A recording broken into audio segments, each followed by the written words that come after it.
Gratidão, Agora querida. vamos nos harmonizar e para fazermos a nossa prece de abertura.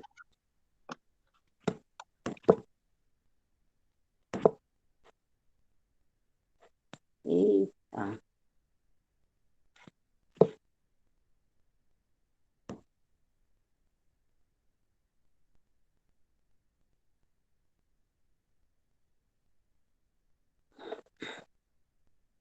Oi? Estão me ouvindo? Tudo ok, Pois pode vamos, começar. tá, pois então vamos nos harmonizar para fazermos a nossa prece de aberturas. Vamos agradecer ao nosso Pai Maior, ao nosso Mestre Jesus e toda a espiritualidade de luz que nos assiste, principalmente os mentores da nossa casa Felinto Martins, o mentor espiritual deste trabalho, a nossa gratidão a todos eles, a gratidão à nossa irmã Diana, a gratidão a todos que estão participando. Que Jesus nos abençoe nesta noite, que possamos estar receptivos a estes ensinamentos que a Diana vai nos falar e que possamos estar contigo, Jesus, hoje e sempre. Agora nós te pedimos a permissão para iniciarmos os trabalhos desta noite. Que assim seja, graças a Deus. Com a palavra, nossa irmã Diana, que vai nos falar sobre bem-aventurados aflitos. Pode, a palavra é sua, Diana. Seja bem-vinda. Obrigada, minha gente, pelo carinho. O Filito Martins é meu segundo pouso. Minha casa de origem é o Irmãos Fraterno, mas eu tenho uma ligação de muito amor, de muito carinho para com a casa de vocês. Então, o nosso abraço fraterno, né, dos nossos mentores espirituais, esperamos que Deus nos abençoe a todos. Então, na noite de hoje, eu escolhi Bem-aventurado os aflitos em função das dificuldades que permeiam o próprio contexto que todos nós estamos vivenciando. Contexto de transição, onde a dor está muito presente, principalmente por não sabermos compreender, né, o significado e o sentido do sofrimento. Como nós não temos tanta evolução, a dor para a gente ainda simboliza algo que nos incomoda profundamente, que nos tira da zona de conforto, né? Diferentemente do grande líder que vê na dor a oportunidade de crescimento, de transcendência, de ampliação de consciência, né? Essa é a grande diferença do nosso perceber esses estados. Então, vou compartilhar aqui vocês, eu fiz uns slides bem simples, mas espero que dê para que vocês possam acompanhar. Todo mundo está vendo aí? Ok? Então vamos lá. Então a gente está passando atualmente por um aumento significativo de desencarne suicida por parte dos adolescentes. Estamos tendo um crescente número, né, quantitativo da perda de sentido na terceira idade. E somos um dos países que mais consomem medicações psicotrópicas, medicações para dor, né? Os analgésicos. Estamos passando por dificuldades e um crescente número de transtorno das mais diversas ordens, em especial a ansiedade, a, a síndrome do pânico. Estamos passando pelo transtorno bipolar, pela depressão, né? Independentemente. Opa, Você pode colocar em tela cheia? tela cheia, só um minutinho. Eu não sou muito boa aqui, não, viu? Eu tô só. Deixa eu ver aqui se eu consigo. Não sou muito boa nessa. Não sou muito. Ok? Ok. Então vamos lá, né? Então, assim, nós estamos passando por perdas significativas, né, de entes queridos, vizinhos, amigos, familiares, e tudo isso traz uma convulsão emocional que muitas vezes a gente não consegue ter o equilíbrio suficiente para lidarmos com essas situações, principalmente pela falta de compreensão da necessidade, né, que está muito além do nosso olhar tão superficial, que é o olhar humano. Então, o que nos traz o consolo, o amparo, é sabermos que na existência tudo tem um sentido, muito embora esse sentido não esteja acessado ao nível de consciência, né? Perdermos um filho em tenra idade é muito difícil, principalmente quando nós temos a visão meramente materialista, onde nós, né, aceitamos ser apenas um aglomerado celular, né? Que a morte, o túmulo, estende, né, extingue a vida humana. Então, assim, se para nós espíritas que conhecemos um pouquinho, um grãozinho de areia dessa dinâmica que transcende a materialidade, esses momentos tornam-se difíceis. Agora, imagine só aqueles que ainda não alçaram nenhum nível de compreensão. A dor é muito grande, né? O sofrimento é muito grande. Por quê? Porque falta sentido, né? Poxa, meu filho estudou tanto, para quê? Né? Passei num concurso maravilhoso que eu tanto sonhei, na hora que eu conquisto, essa perspectiva de viver esse momento acaba, né? Então é muito difícil a gente lidar com as perdas, a gente lidar com as transformações. Lembrando que a única constância na vida humana é a transformação constante.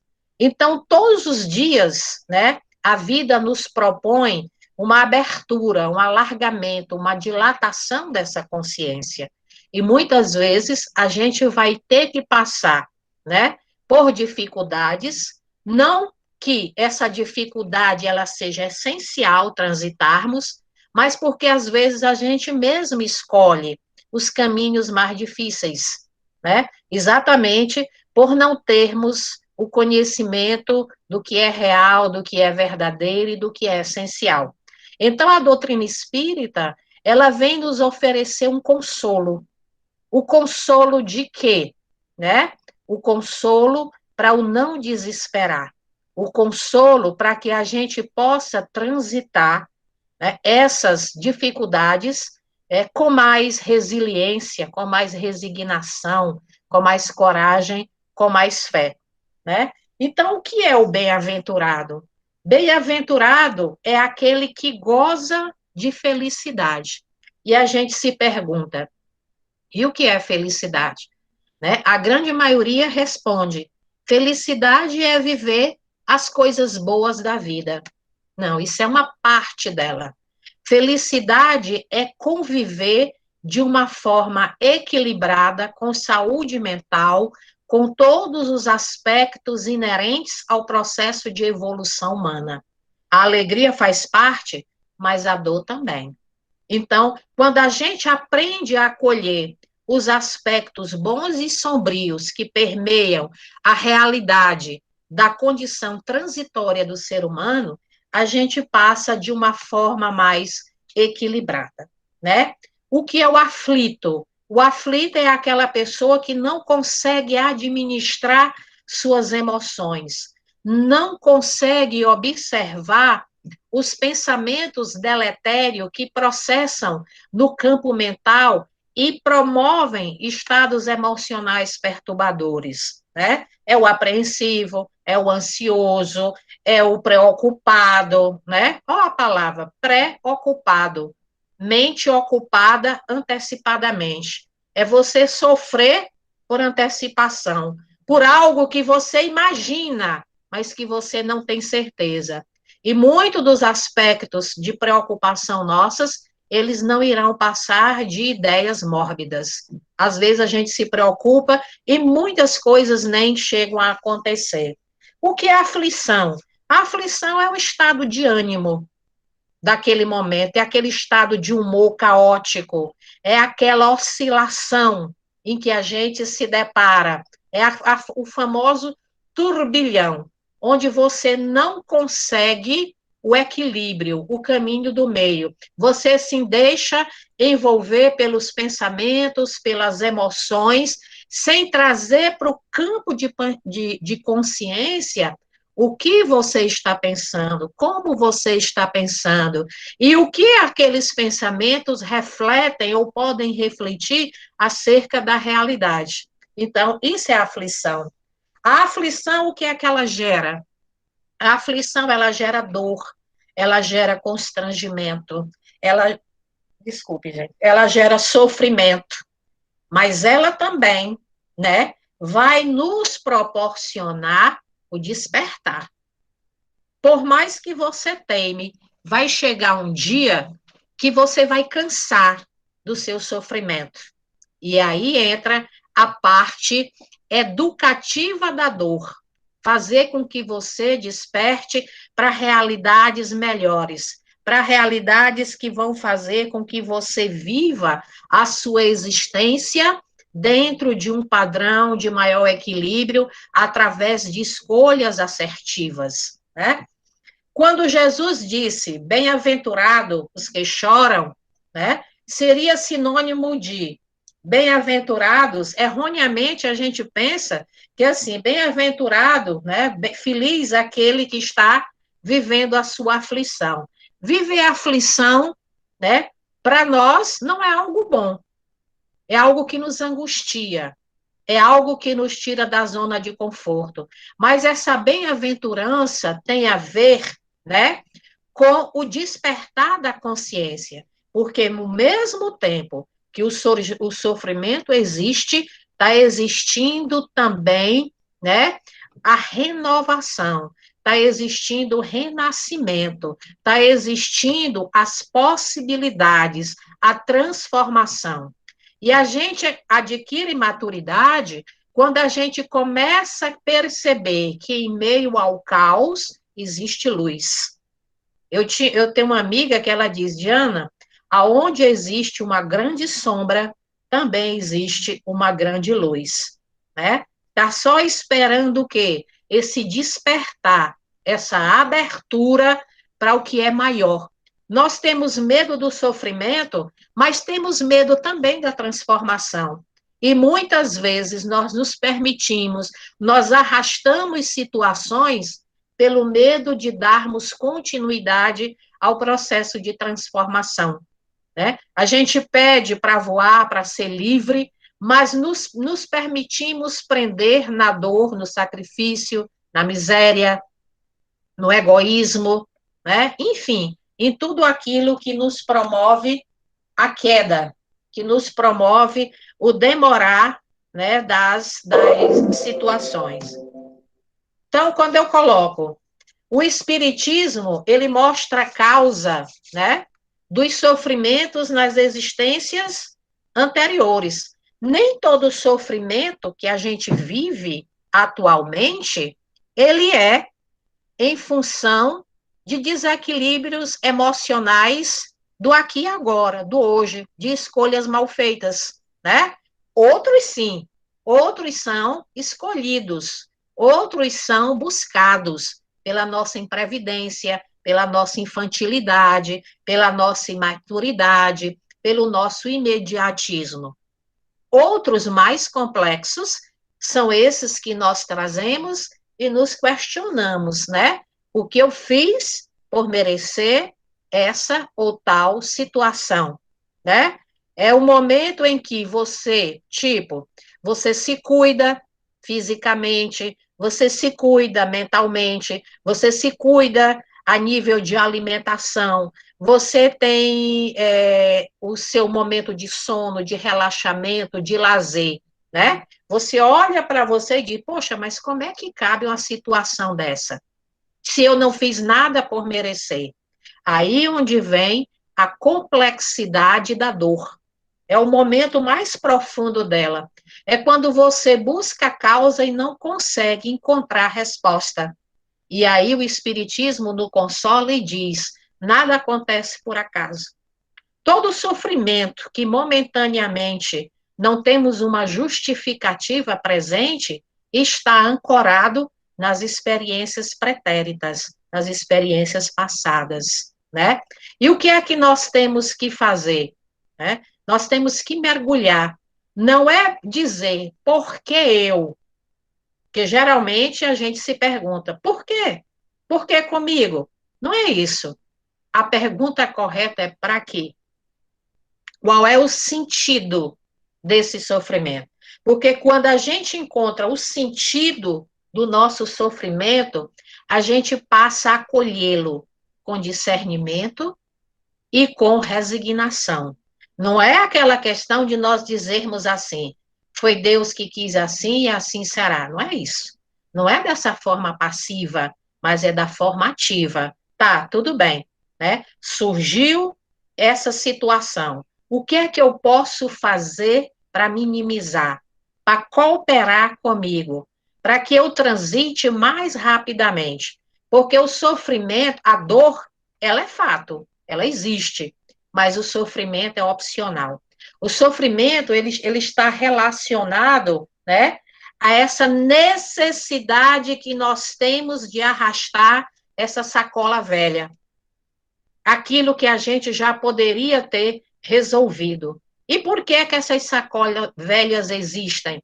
Porque no momento que somos convocados a fazer os enfrentamentos para trazermos a nossa liberdade, né? O que é que a gente faz? A gente se esconde, a gente bate a porta, a gente foge, a gente nega, a gente faz vista grossa, como se isso fosse resolver a situação. E isso não resolve. Isso é retardar a liberdade, a expansão de consciência. Então, a melhor forma de resolvermos as nossas dificuldades é enfrentando. E enfrentar não significa mergulhar de cabeça naquilo, não. A gente vai fazendo por partes, né? Se você tem uma substância que você não compreende como foi que ela se originou, você pega essa substância, dilui, vê quais são os componentes, né? O que faz parte de cada componente e o como essas substâncias reagem. Aí você vai entender, né, a razão dela ter sido produzida. A mesma coisa somos nós, né? Então, se eu estou dentro de um estado, né, complexo, né, eu nada mais coerente de que eu busque. Se eu fui, né, quem trabalhou o meu adoecimento, cabe a mim também trabalhar a minha saúde. E da mesma forma que eu levei um tempo para adoecer, o resgate desse processo também demanda tempo. Você não adoece do dia para a noite. Você vai somando situações. E essas situações viram verdadeiros nós energéticos no nosso campo perispiritual. E é esse nozinho que nos remete a N processos reencarnatórios, né, que a psicologia transpessoal chama de estados de experiência condensado. Ou seja, são essas dificuldades que nós não olhamos, que nós não resolvemos, que nós não dissolvemos, que vai nos remeter a um novo momento, né? Então, o Espiritismo nos mostra a causa dos sofrimentos. Se não for atual, é passado. A Terra, ela é uma escola. O que é que a gente faz na escola? A gente aprende, a gente cresce e a gente evolui. Em que medida? Na medida em que você olha para a sua vida com responsabilidade. na medida em que você assume o comando da sua existência, na medida em que nós nos portamos como agentes ativos e não passivos, na medida em que nós não justificamos, mas buscamos o universo de causa que vai facilitar a compreensão e o desfazer desse sofrimento. Os sofrimentos são crises salutares, né? A gente diz assim, poxa, mas crise, né? E o que é crise? Crise é o momento em que a vida diz assim para a gente, ó, dessa forma aí não rola mais não.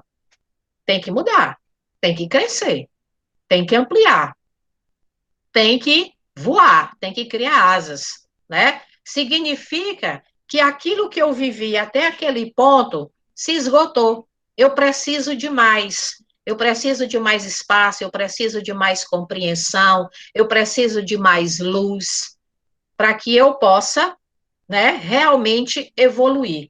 Então, essas crises são salutares por quê? Porque em meio à crise que nos tira da zona de conforto, a primeira coisa que a gente busca é um processo de equilibração. O próprio Piaget fala nisso, processos de equilibrações sucessivas, onde você entra e você sai de situações cada vez mais engrandecido, cada vez mais lúcido, cada vez mais coerentes, né?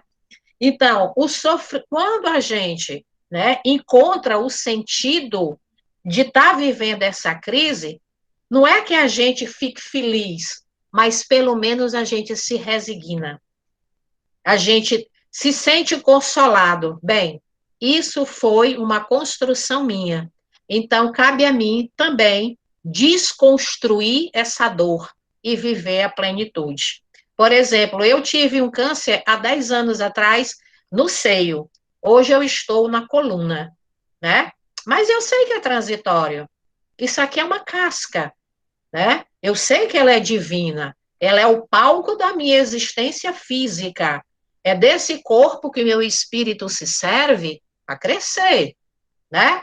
Mas o que foi que me trouxe essa dor? Eu não bebo, eu não fumo, eu tenho uma alimentação legal, uma boa moradia. Então, por que que isso está acontecendo? É a providência divina me permitindo crescer. Existem sujeiras perispirituais em mim que eu preciso do auxílio da dor para que eu possa, né, o mais rapidamente transitar para onde eu quero chegar. Então, isso não é dor, isso é bênção, né? Então, quem foi que me deu isso? Foi o consolo espiritual. Eu tenho certeza que se eu não tivesse o conhecimento da doutrina espírita, dos seus conceitos, dos seus valores, eu não estaria com essa calma toda aqui. Porque o câncer é uma doença grave. Independentemente de que estágio ele esteja, se início ou. Não importa, ele é uma doença grave e precisa ser muito bem cuidada, né? Mas, assim, eu me sinto feliz porque eu estou tendo a oportunidade, né, de, com muita tranquilidade, viver esse momento, que é fundamental. A gente ter essa tranquilidade para que os processos não sejam agravados. Toda vez que a gente perde o equilíbrio, que a gente se desconecta com a nossa essência, que é a essência divina, a gente impacta mais o sofrimento. A coisa gira em torno do atroz. E quando a gente tem essa confiança de que o que a gente está passando é justo, é libertador, é consolador, a gente acomoda isso e tem a capacidade de dizer muito obrigada pela oportunidade, né? Então, é isso que o consolo espiritual, né, dos aflitos que o Espiritismo traz para a gente. Quem tiver alguma dificuldade ou quiser fazer alguma pergunta, fique à vontade, eu não me importo. Estamos aqui é para isso, meu tempo está livre, né? Então, quais as origens da aflição? Inúmeras. Imprevidência, né? Imediatismo, imaturidade, inconsequência. Então, nós temos várias formas de percebermos a origem, né? Aí você diz, mas quando não é agora? Lá no passado, nós fomos imprevidentes, imediatistas, materialistas, desorganizados, fizemos má escolhas, não buscamos crescer, não buscamos nos instruir, não buscamos nos aperfeiçoar, né? Malbaratamos o tempo que tínhamos. Então, quando teremos a felicidade plena? Isso é uma coisa muito individual, né? O que é a felicidade? A felicidade é um estado de espírito. A felicidade, ela independe das condições materiais. Ela é uma forma de ser. Ela acolhe a dor e a alegria, o sorriso e a lágrima, o sol e a chuva, né? Ela é um estado de plenitude. Ela é dos estados que mostra o equilíbrio do ser humano. O ensino dos espíritos é o consolador prometido para os espíritos e não somente para os espíritas. O que é que quer dizer isso? Que o ensino dos espíritas o ensino dos espíritos é para todo mundo. Todos nós somos espíritos, independente de crença, de raça, de filosofia, de religião, seja lá do que for, né? A gente vê, por exemplo, um laboratório perfeito para nós observarmos isso, as reuniões mediúnicas. A gente percebe, né, quando alguém que buscou viver lucidamente no plano físico vai para o plano espiritual. Ele sente saudade? Sim. Ele deixa saudade? Sim. Mas qual é a condição dele no plano espiritual? Está diretamente ligado com o tipo de vida que ele levou aqui na Terra. Se ele foi um espírito que buscou conhecimento, crescimento, harmonia, o padrão vibracional mental dele vai ser mantido. E qual local espiritual? Com certeza, locais afins com o padrão vibracional. Porque a gente diz assim: eu quero ter uma boa morte, né? Eu quero ir para uma colônia espiritual. Você pode, depende de você. Depende das suas atitudes, depende das suas ações, depende da intencionalidade que move o teu viver, né? Teremos espíritos consolados no plano espiritual ou não, né? Quando é que um espírito não tem consolo no plano espiritual? Quando ele vive apegado à dimensão física. A dimensão física é só uma dimensão de mediação de evolução. Nós viemos um dia para cá e vamos retornar. Essa aqui não é a nossa base pouso, é a nossa base, né, por um tempo necessário a uma evolução permitida que foi programada previamente antes de quê? Antes de reencarnarmos, né? Então, o sentido da consolação, né? Será que Deus vai nos tirar a dor? Não, porque a dor tem um sentido. A dor, ela tem uma função. A dor, ela tem um significado, né? Tipo, vamos trazer uma coisa bem próxima de nós. Você está sentindo uma dor no peito, mas ela passa, depois ela vem, aí ela passa. Qual seria a medida de solução disso aí? Você buscar um especialista para ver o que é que você tem.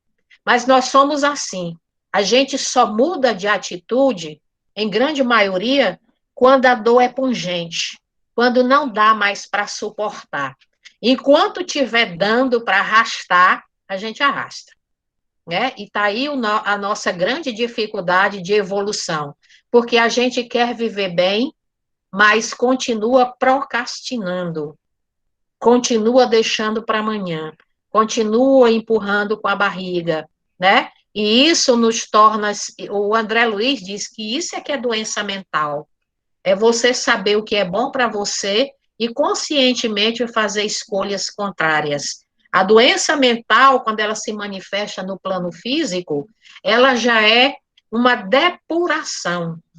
Ela já chegou ao ápice. Você agora vai expurgar toda aquela sujeira do teu inconsciente, né? Então, Doença mental é quando você conscientemente busca pela dor, pelo que te atrasa, pelo que te empobrece, pelo que te mantém na zona de sofrimento, né? Algum questionamento, gente, até aqui? Alguma pergunta? Se tiver, pode ficar à vontade, eu não me incomodo, né? Vamos lá. A mensagem espírita nos consola trazendo o porquê, né? Você quer ver uma coisa? Como é necessário a gente ter um sentido para tudo que a gente vive? Se você chega para um adolescente e diz assim, você não vai sair. Por quê, mãe? Por quê, pai? Não, porque eu não quero, não vai. Qual é a... Peraí, gente, a bateria aqui que está arrebentando. O que é que você vai promover nessa pessoa? Você não vai sair, por quê? Porque eu não quero. Qual é o sentido? Por quê? Qual é o propósito? Por que que eu não posso sair? Né? Quando você faz uma coisa com alguém, ela não entende. Por que que você fez isso? O que te levou a pensar isso? O que é que está faltando? Está faltando o universo de causalidade. Está faltando aquilo que me explica o porquê da minha tomada de decisão, né? Como é que a gente toma a decisão? A gente toma a decisão nas situações quando a gente vai, né, unindo informações que a gente vai tirando de onde? Do ambiente, né? Tanto interno quanto externo, né? A nossa percepção, ela vai captando os sinais, e esses sinais, eles vão formando uma verdadeira teia mental com sentido. Aí eu digo assim, a resposta disso é essa. Por que que eu dou aquela resposta? Porque eu compreendi, eu entendi o que aquela situação queria dizer para mim. E quando eu entendo, eu transito, eu transformo, né? Eu me liberto. Então, a dor como instrumento pedagógico, né? E de purificação da alma. A dor traz limites, né? Traz limites. A gente não respeita o nosso corpo. A gente está vendo a perna doendo, o braço cansado, a coluna pedindo repouso, mas a gente está, ó. Quando é que a gente vai parar? No leito do hospital. A dor foi ou não foi um instrumento? Foi. Porque ela chegou ao ponto de dizer, ou você vai parar ou você morre. Né? Quantos estão arrependidos da imprudência, da vivência de aglomeração nessa pandemia? Geralmente a gente só toma consciência da gravidade da situação quando ela bate aonde? Na porta e na pele. Aí você diz, poxa vida, por que que eu fiz isso? Já é tarde, né? A gente abre mão da consciência. Então, quando a gente não abre mão da consciência, a dor vem para fazer o ajuste necessário para que a gente não se perca, ou pelo menos retome o caminho, né? Não devemos alimentar de que o elemento consolador da doutrina espírita vem retirar a dor da nossa existência. Não, ela não vem retirar, não. A dor vai existir porque ela tem função, ela tem sentido, ela tem um objetivo. Ela vai apenas dizer assim: calma, tá tudo certo. É por aí que passa, é por aí que transforma, né?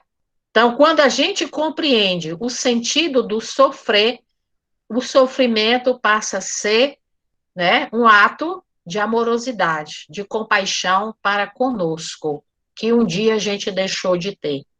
A dor nos resgata, a dor faz com que a gente se aproxime de nós mesmos. A dor faz com que a gente repense nos excessos que a gente vive e que nos leva a diversas situações altamente complexas. Se Deus tirasse a dor, né, da nossa vida, ele estaria mostrando que não nos ama. Como? Né? Então, quer dizer que eu preciso sofrer? Não. não necessariamente, né? Mas tem coisas que você faz, que você constrói. Muitas dores são construídas, né? Tipo, um adoecimento. Muita gente sabia, usa máscara, lava a mão, evite aglomeração, mas estava lá, né? No final de semana, na balada. Mas quando chegou o vírus que promoveu dificuldades respiratórias e N sintomas difíceis, estava lá no hospital, estava se sentindo como? Injustiçado. Será? Né? Mas quando sai de lá, vem dizendo, graças a Deus, meu Deus. Por quê? Porque recuperou a saúde, mas pagou o preço da recondução. Se foi você que causou o seu desequilíbrio, cabe a você se reequilibrar também. Ninguém vai fazer esse trabalho pela gente, gente. Ninguém. Entendeu? Um psicólogo pode te ajudar, um médico pode te ajudar, um amigo pode te ajudar, qualquer pessoa pode te ajudar, o Cristo vai te ajudar, mas ele não vai dizer assim, deixa a tua cruz bem aí que eu carrego. Porque se ele fizesse isso, ele estaria tirando de nós o aspecto pedagógico da dor, que é ensinar, né? Uma vez eu estava com minha mãe lá no hospital infantil e chegou uma mãe com a barriga imensa, já quase nos últimos meses de gravidez, e uma criança de 3 anos com peso de um recém-nascido, altamente desnutrido. E eu tenho um amigo que é médico de lá, e eu fiquei tão apavorada com aquilo que eu peguei o menino, ele olhou, e já sabe como é que eu sou, às vezes, ele disse assim, ó, nem pense em levar essa criança daqui. Aí eu perguntei, mas ela não está desnutrida? Ela disse, está. E se você der comida para ela, você é capaz de matá-la. Porque o organismo dela não tem condição de receber uma alimentação normal. Ela vai começar com gotinhas, ela vai começar com chuquinha, uma criança de 3 anos, né? E eu fiquei muito, assim, compadecida da mãe, de passar a noite numa cadeira, com aquela barriga, os pés inchados. Eu cheguei em casa doidinha com aquilo, já queria pagar uma pessoa para ir ficar no hospital e trazer a mulher para cá, lá para casa. Aí tem uma irmã espiritual, no espírito, chamada Anastácia, chegou e disse assim, minha irmã, não faça isso, né? Eu sei que é difícil a gente olhar, mas esse tempo é o tempo necessário para o ressignificar, né, dos vínculos de mãe e filho. É o tempo que essa mãe vai ter para cuidar diretamente dessa criança, né? Se for separado, o processo não vai se estabelecer como deveria. Está vendo aí a nossa percepção? Aonde a gente vê a miséria, o que é que a espiritualidade vê? A possibilidade, o crescimento, o fortalecimento, né? Por mim, eu tirava aquela mãe, deixava ela em casa dormindo e levava uma pessoa mais saudável para criar do bebê. A espiritualidade diz: não, quem tem que cuidar é ela. É ela que precisa fazer o resgate desse vínculo. Essa criança precisa se sentir amada e cuidada por essa mãe. Se você separar, o que é que vai acontecer? Né? O aprendizado não vai se edificar, né? Então, vamos lá. Então, deixa eu passar aqui. Por que o Criador permite a dor na nossa existência? A gente já viu. É a oportunidade que nós temos de fazer o nosso autoencontro, de resgatar as nossas dificuldades, de dilatar a nossa consciência. Há dores que são desnecessárias do ponto de vista do Criador. Eu já falei também que são as provocadas pelos excessos, pela imprudência, pela rebeldia, né? E nesse caso, até mesmo nesse caso, né, que a gente diz assim, essa dor foi buscada, essa dor foi foi em função de rebeldia e imprudência, até nesse caso, a dor funciona, né? Tem o seu papel educativo. Porque se eu busquei a dificuldade, essa mesma dificuldade vai me remeter ao equilíbrio. Porque ninguém gosta de estar e de se sentir incomodado pela dor, pelo desconforto, seja lá de que ordem for. A gente vai procurar uma maneira, e é exatamente nessa busca de uma nova maneira de viver, de ser e de existir, que a gente vai encontrar o nosso padrão de equilíbrio, né? Ela desgasta. Não tem aquela historinha que diz assim, água mole e pedra dura, tanto bate até que fura, né? De tanto você teimar, de tanto você ser rebelde, de tanto você ser ingrato, seja lá o que for que a gente possa imaginar, a dor chega e diz assim, estou cansado, né? Tem no livro dos Espíritos, acho que é o Céu e o Inferno, tem uma parte que o Espírito diz assim, essa dor me incomoda, essa luz me incomoda, essa luz me inquieta, essa luz me tira da lógica. Que luz é essa? É a consciência, né? Porque a nossa consciência, quando ela desperta, ela nos coloca frente a frente com as nossas, o quê? Vulnerabilidades, né? Com as nossas dificuldades, coisa que a gente não quer ver. Por quê? Porque nós temos uma estrutura de ego muito reforçada. E muitas vezes, a grande maioria das vezes, a gente cria uma imagem nossa, bela, perfeita, organizada e tudo. Mas a frustração chega e diz assim, tá vendo aí? Você não é essa Coca-Cola toda, não, né? A gente diz assim, eu me frustrei. Se frustrou. O que é frustrar-se? É deparar-se com a realidade. É ficar frente a frente com quem você realmente é, né? Então, quando você está frustrado, você entrou em contato com a verdade.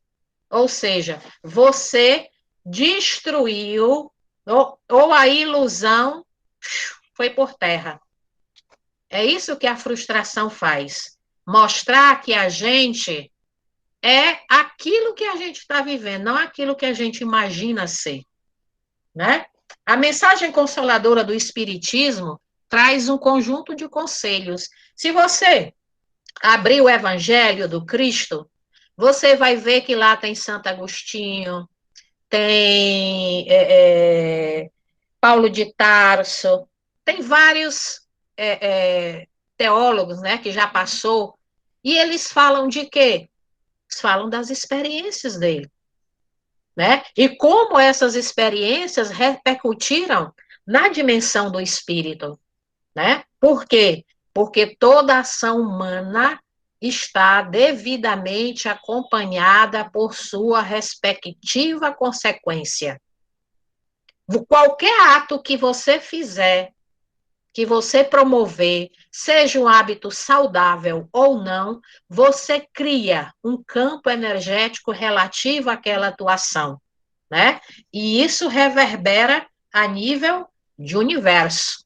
Então, muito cuidado com as escolhas, muito cuidado com as atitudes, principalmente no calor das emoções.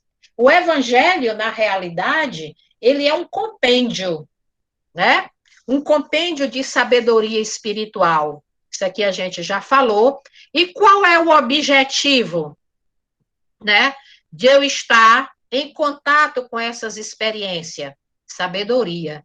O ser humano que é sábio, ele aprende com o outro. Quando a gente não tem sabedoria, a gente se afasta do aprendizado. A gente dá as costas para o que é essencial, né? Então, quando você aprende pela experiência do outro, você é sábio.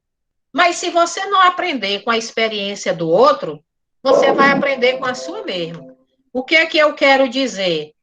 Ninguém retorna para o plano espiritual sem qualquer nível de crescimento. Por pouco que seja, sempre vai alguma coisa crescida, né? Que é o que a espiritualidade espera de nós, que a nossa partida ela seja bem mais significativa a nível de evolução, conhecimento, dilatação de consciência do que os nossos primeiros momentos de chegada diante dos processos reencarnatórios.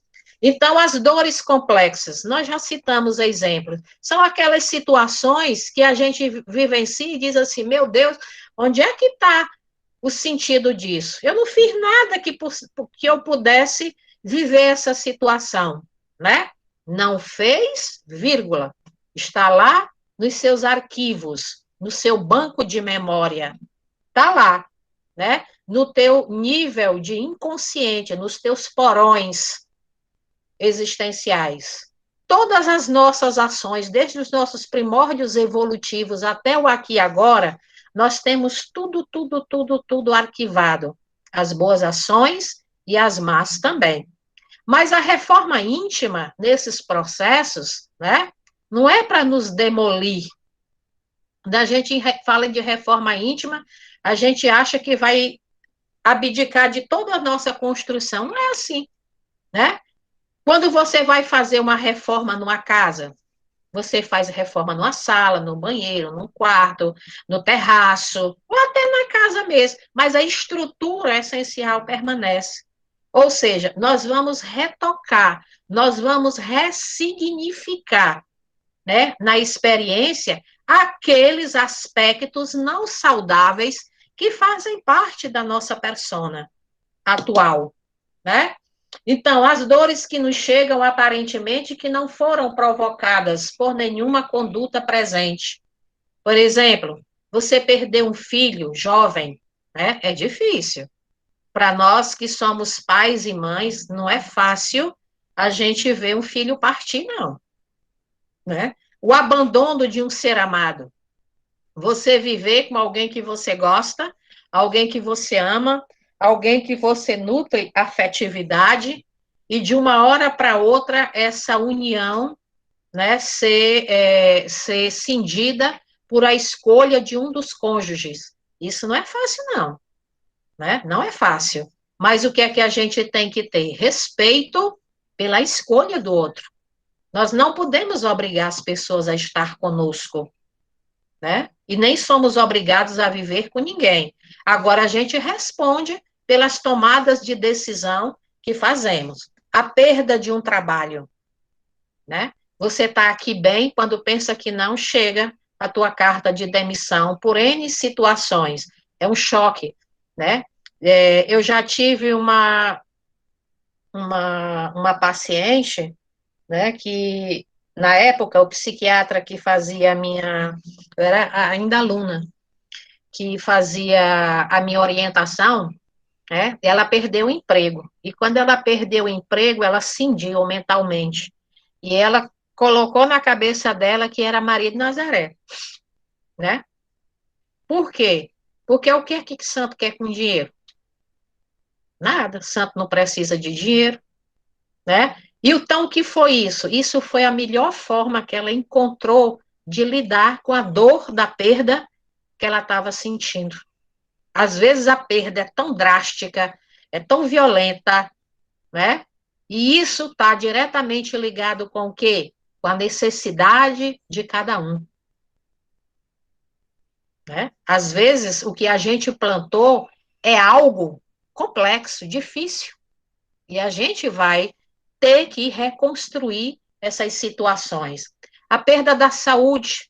Você está aqui bem de boa, quando pensa que não, você surge com câncer, com a cardiopatia, com enfermidades renais. Enfim, por quê? Para quê? Qual é o sentido, né? Há perdas e danos, né, que a gente pode viver durante toda a nossa existência, é algo complicado para a gente superar, para a gente viver. Então, vamos lá, passando.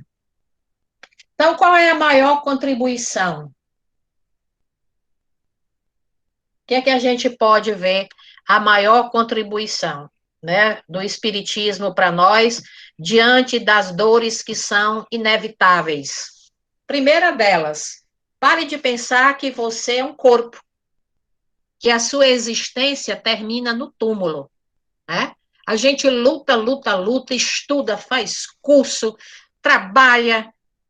Quando pensa que não, faleceu. E aí? Não era duro se a gente não tivesse essa visão de transcendência, né?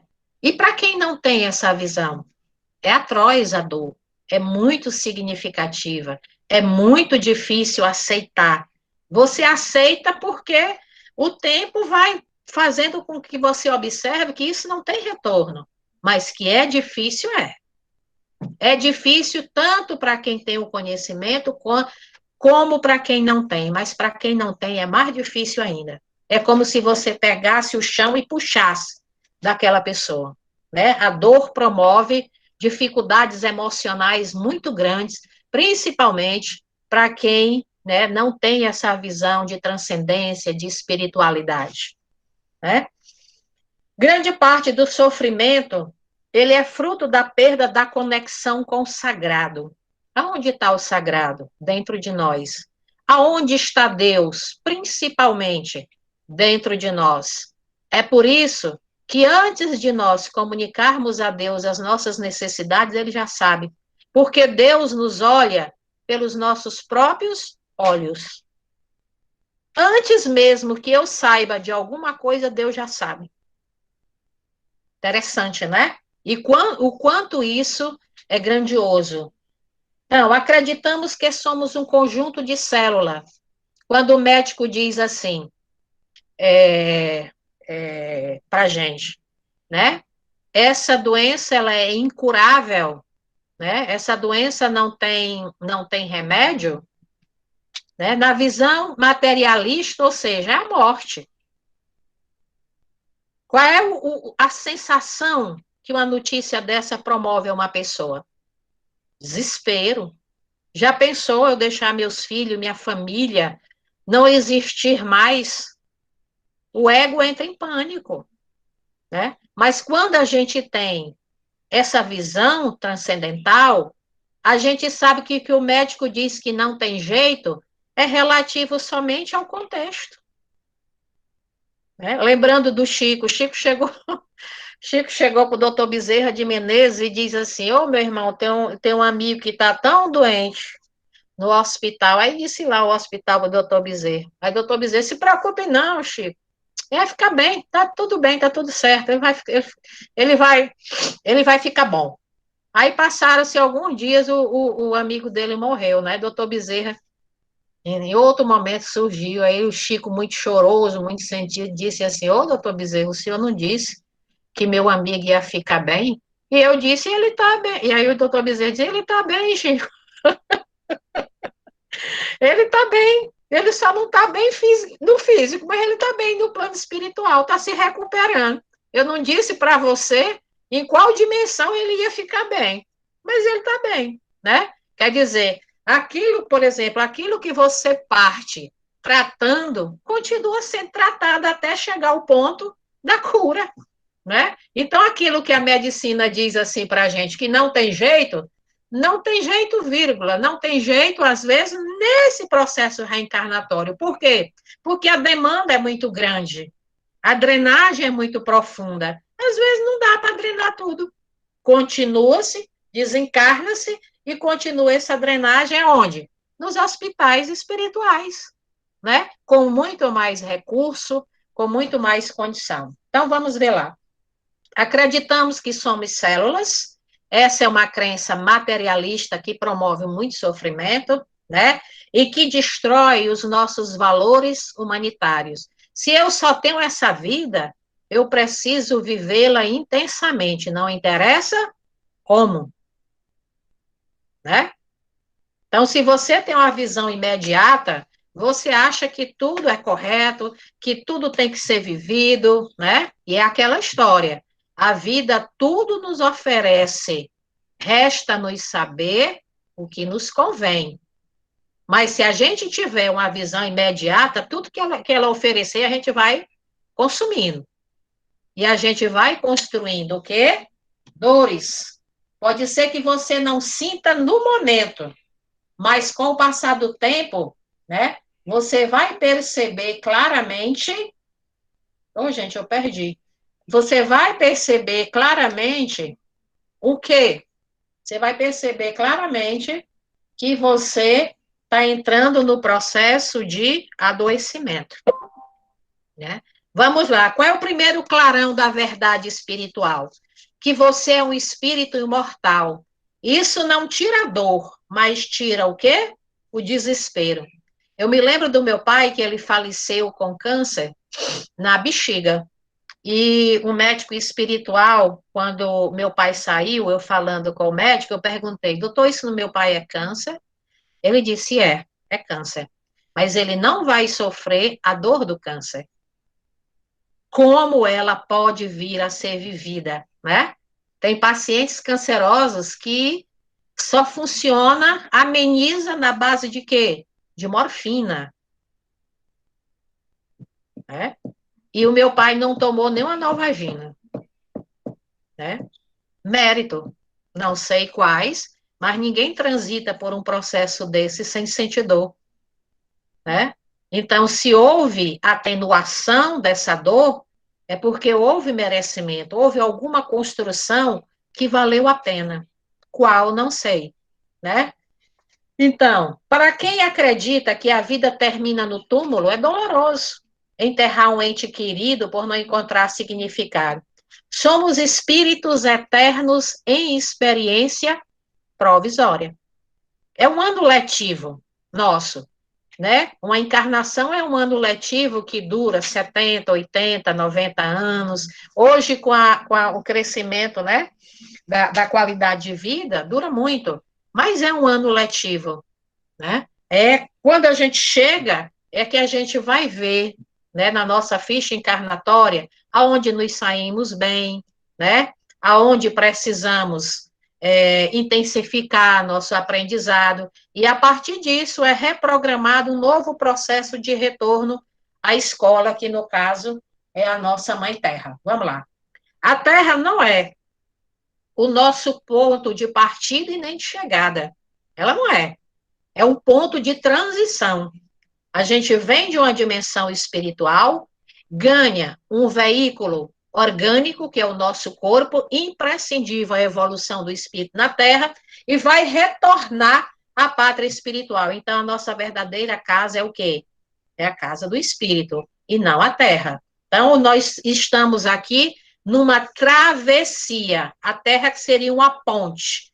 De um lado, o plano espiritual, do outro, a escola, e nós estamos atravessando, né? Ou seja, a gente está saindo da escola para voltarmos para a nossa casa mais consciente, mais lúcido, mais amparado interiormente.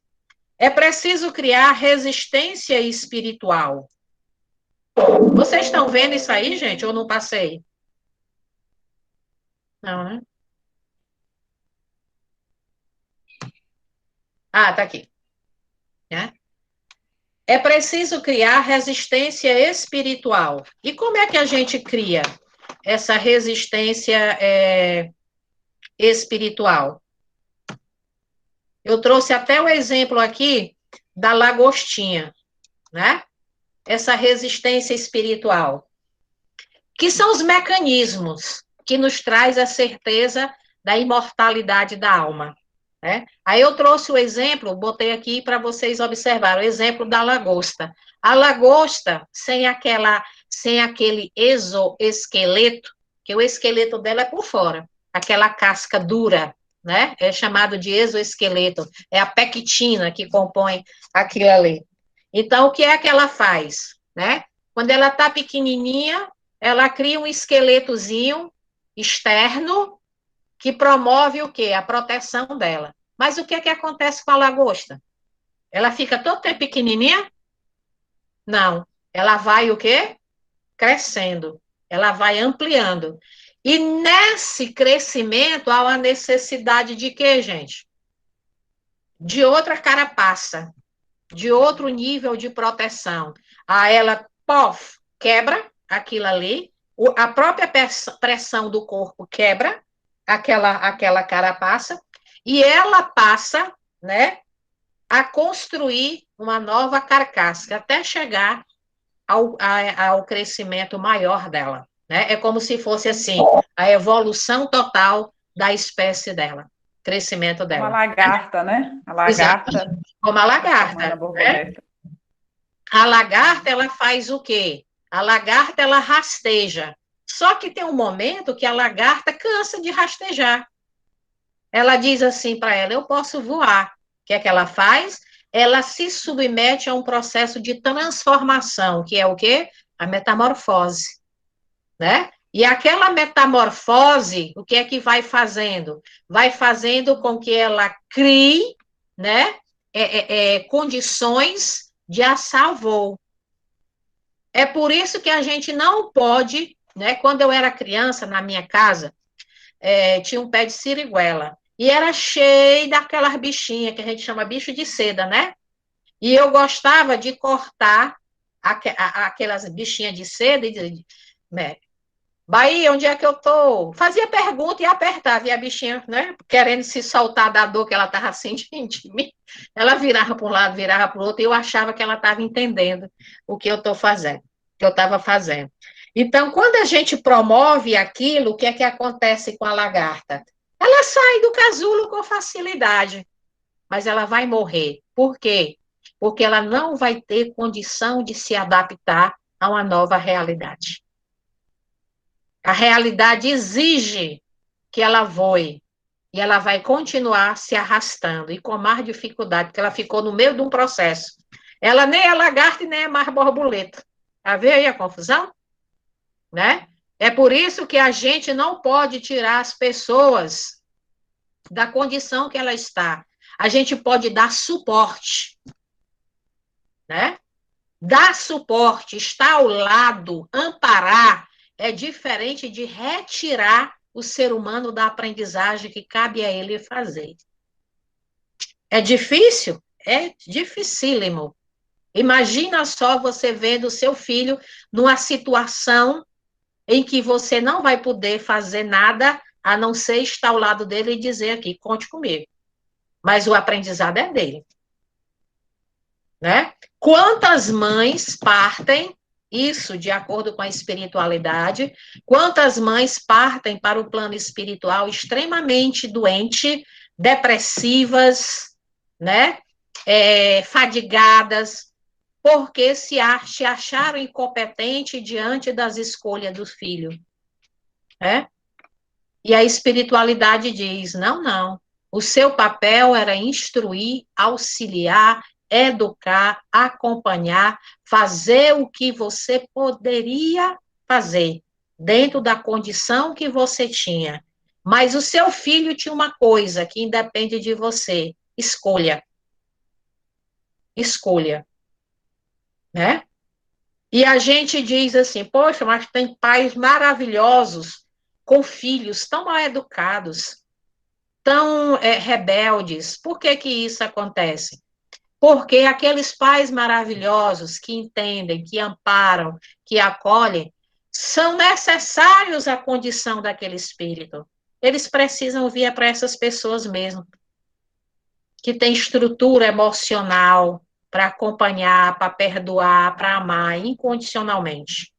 É doloroso? É, mas eles são capazes de fazer isso, né? Então, quando as mães chegam no plano espiritual doentes, se culpando, a espiritualidade diz: tem coisas que você não podia fazer pelo seu filho, viver. A gente pode fazer tudo, gente, pelo outro, tudo. A gente diz assim: tá com a faca e o queijo na mão.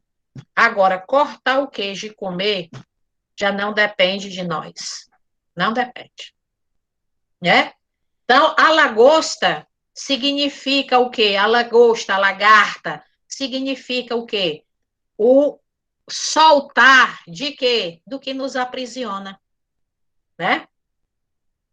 É por isso que o desencarne, ele é considerado um descanso, porque o corpo, quando ele está chagásico, quando ele está dolorido, quando ele está doente, ele se torna algo difícil para o espírito, né? Então, é descanso realmente. Então, quando a gente abandona as couraças, as defesas, as desculpas, a gente se depara com o quê? Com o progresso, com o crescimento. Então, não tenhamos medo das transformações. Está terminando, gente. Né? E aqui tem, qual é a nossa casca? Né? Às vezes a gente está se segurando em situações tão pequenas e nós temos um potencial tão grande. Qual seria a nossa casca, trazendo para a nossa realidade? Nós agora somos a lagostinha e a borboleta, a lagarta. Qual seria a nossa casca? O emprego que está aquém do seu potencial. Você tem um potencial maravilhoso, mas você se submete a exercer algo que você está muito além daquilo. Por quê? Porque você tem medo, porque você está acomodado. Aí a vida vem e diz, empurra isso aí. O que é que a gente vai fazer? A gente vai correr atrás, né? Uma estrutura familiar, né? É outra casquinha nossa. A saúde física é outra casca. A condição financeira é outra casca. A condição social é outra casca. Mas para que é que ela nos serve? Para propiciar o quê? O atingir a outra fase.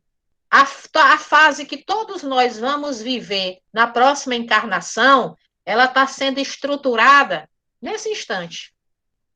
Por que é que nós estamos aqui? Porque a gente quer aprender a compreender a dor.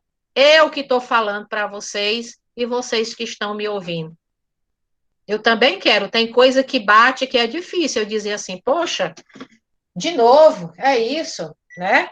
E quando a gente diz de novo, a gente não atenta que esse de novo é um processo que já reclamou diversas vezes a solução. Por que de novo? Porque tem problema aí, porque não foi resolvido. É o que eu digo para os meus atletas.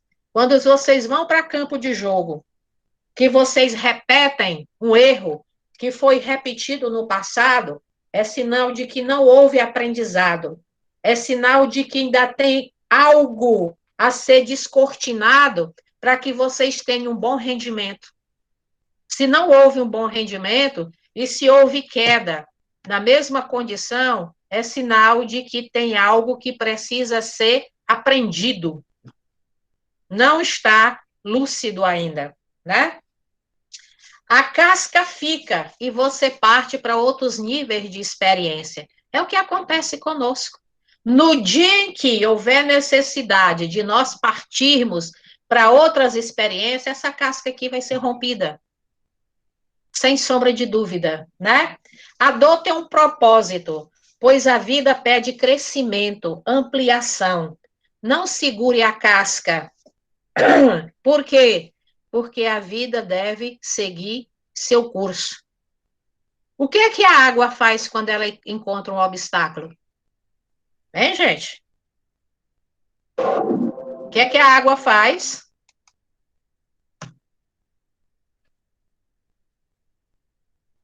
Desvia do caminho.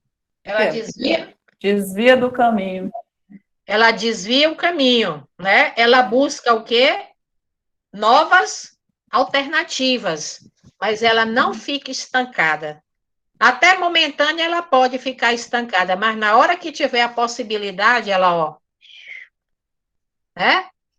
Outra analogia muito interessante, o bambu, né? O que é o homem bambu?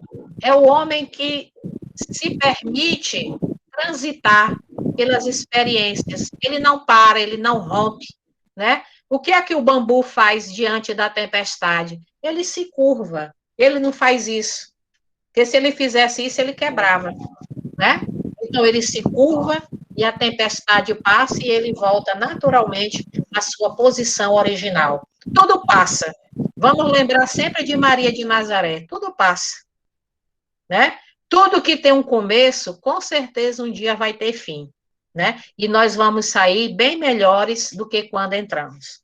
Então, todos nós, consciente ou inconscientemente, a gente busca o crescimento. Todos ansiamos por purificação. A gente não quer pagar o preço da coisa, sabe? Mas que todo mundo quer, quer, né? Nós somos tão acomodados que nós estamos passando por dificuldades, mas enquanto der para arrastar essa dor, a gente vai botando o curativo, paliativo. Mas na hora que a dor atinge o ápice, aí a gente corre. Meu pai dizia assim, quando a água bate no bumbum, né? Aí todo mundo corre, ninguém quer ficar molhado, né? A vida flui. E o que é o fluir da vida? É a retirada dos obstáculos. Como é que se dá? Ampliando a consciência. De que forma? Mergulho na experiência. Se você não mergulhar na sua experiência, você não vai aprender. E a espiritualidade nos diz: não adianta fazermos de conta que aprendemos e que estamos melhor. O que vai contar, de fato, é o resultado real do teu momento, da tua condição de consciência, da tua condição de vibração emocional. Pelas tuas tendências, saberás por que sofres. Eu sei. Tem muita tendência minha que eu diga, tá explicado. Todo mundo aqui tem, não precisa ninguém revelar. Tem coisas que quando surgem pra gente, o coraçãozão, ó, né? Bate forte. Por quê? Porque ali é o nosso tendãozinho de Aquiles, né? Ali é o nosso preguinho no meio do caminho, a nossa pedra. A dor libera o nosso futuro para uma vida mais promissora. O que é que tem a ver dor com vida promissora? Tem, porque quando eu retiro, né? Quando eu retiro a pedrinha do meu caminho, eu amplio a minha liberdade. Nós não podemos livrar o outro da experiência da dor, mas podemos estar ao nosso lado. Eu me lembro de um palestrante que o filho, tinha verdadeira fobia com relação à picada de agulha. E um dia essa criança precisou tomar uma medicação intravenosa. E ele disse que 2 pessoas ficaram sabendo que ele ia tomar essa injeção, Deus e o mundo, né? Porque o escândalo começou lá na saída da casa para ir tomar a injeção com a enfermeira. E disse que na confusão, ele sofrendo com o sofrimento do filho, mas era obrigado a tomar medicação, o filho olhou para ele e disse assim, pai, como foi que ele falou? O filho olhou para ele e pediu, né, para ele não permitir a vivência daquele momento, né, que é aquela picadinha da agulha. Aí ele disse que pediu, aí a enfermeira ainda foi pior, disse assim, o senhor vai ter que segurar ele, né? Você está vendo seu filho sofrer, ainda tem que segurar a dose, né? Aí ele disse que pediu à enfermeira um tempinho para conversar com o filho e explicar, né? Por que que ele ia permitir aquilo ali, mesmo que para ele fosse um sofrimento? Porque ele disse, eu te amo tanto que eu não quero me responsabilizar, né? Pela sua morte. Eu não quero me responsabilizar pelo seu adoecimento, né? Eu amo você, eu quero você tratado, eu quero você saudável. Se eu poupar você dessa experiência, eu vou perder você, e isso eu não quero. Aí nesse sentido, ele disse que aflorou mais, né? Quer dizer, quando a gente tira o outro, a experiência da dor, a gente pode, com certeza, estar tirando, né? A amplitude, a alegria, a felicidade, a expansão da consciência daquele ser. Então, diante da dor, é preciso ser vivenciada, mas isso não nos impede de auxiliar, isso não nos impede de estar ao lado, de dividir com essa pessoa aquele momento, né? Agora, viver e transitar é dela. Algum questionamento até aqui? Vamos lá. Pois não, diz, Walter. Diana, é que o nosso horário já está realmente cumprido, Ok? né? Ou você Vou- devia ter me avisado. E quando eu Não, começo a falar, eu vou embora. é que a sua fala foi tão emocionante, que a sua fala foi tão precisa nesse momento, que nós evitamos até de fazer perguntas, tá? Porque sempre a gente Ah, faz tá joia. perguntas, né? Aí eu Tá joia. vou passar para a Idelzuíta, né? Para ela Deixa só eu fazer. finalizar, já Pois estourou não, mesmo, ok, né? ok. Então, a promessa do Cristo não é que não haverá dor, mas é de que ele estará presente. Precisa um consolo maior? Ou seja, você não vai passar só. Nos momentos de maior dificuldade, gente, eu tenho isso, não é como teoria, não. Eu tenho isso é como prática. Quando eu ia tomar a minha medicação, a quimioterapia, e quando, né, eu ia fazer a radioterapia, porque aquela rádio, ela queima a pele, ela dá lesão, queimadura de tantos graus, é terrível aquela radioterapia. E a sensação que eu tinha quando aquele aparelho jogava aquele bico magnético em cima do meu seio, a sensação que eu tinha é que Deus, a espiritualidade, um amigo muito bondoso pegava aqueles raios tudinho e fazia assim, ó, comprimia e jogava só no lugar que era realmente. É tanto que meu seio não tem uma mancha de queimadura. O médico disse assim: incrível, né? A senhora não ficou com nenhuma mancha no seu seio.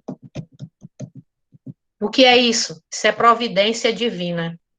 Quando eu fui tomar a primeira vez a medicação, eu me sentei naquela cadeira, que é aquela poltrona que deita,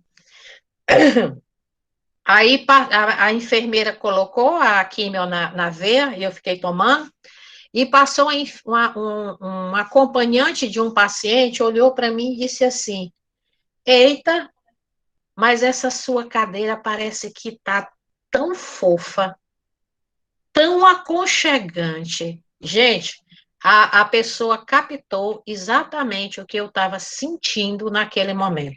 A sensação que eu tinha da cadeira que eu estava deitada para tomar a medicação é que ela estava assim, sabe o que é assim?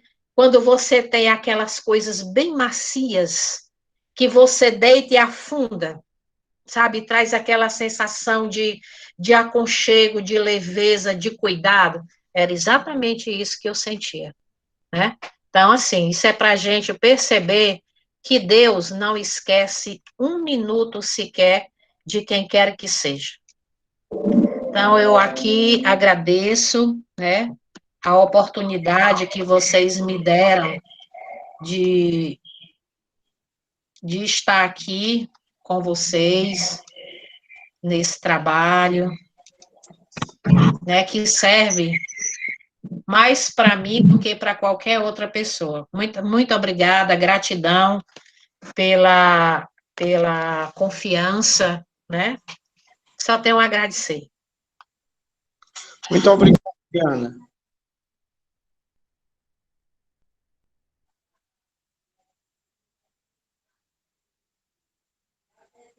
Dei Desuíta para fazer a prece.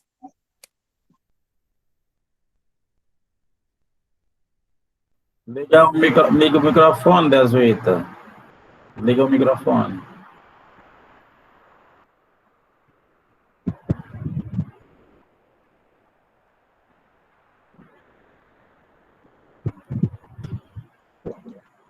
O Oi, microfone. Delzuíta. Está com você, Delzuíta. É o microfone dela, Walter. Ah, Tá tá. ligado. Agora ligou. Legal. Então, vamos lá. E eu pensando que estava ligado, apertei e não ligou. Então, só temos a agradecer a Diana pelas palavras belíssimas, pelo aprendizado que foi imenso. Eu acredito que, diante do horário e diante de todo o aprendizado, eu acho que alguém tem alguma pergunta a fazer ainda? Ok, Delzuíta, está tudo em paz. Nós vamos encerrar agradecendo a Diana, mas, em primeiro lugar, nós temos que agradecer a Deus por esta oportunidade belíssima, deste aprendizado, ao nosso Mestre Jesus, que esteja sempre conosco, os nossos mentores da nossa casa, que nos ilumine, nos proteja, que possamos estar sempre perseverantes, que possamos ter aprendido o ensinamento da dor, da aflição, e que possamos, diante do que realmente é um tema importantíssimo neste momento que estamos passando, e só temos a agradecer. Gratidão, gratidão, e agora nós pedimos a permissão para encerrar os trabalhos desta noite. Que assim seja, graças a Deus. Obrigado. Obrigado a todos. Obrigada, Diana. Foi ótimo.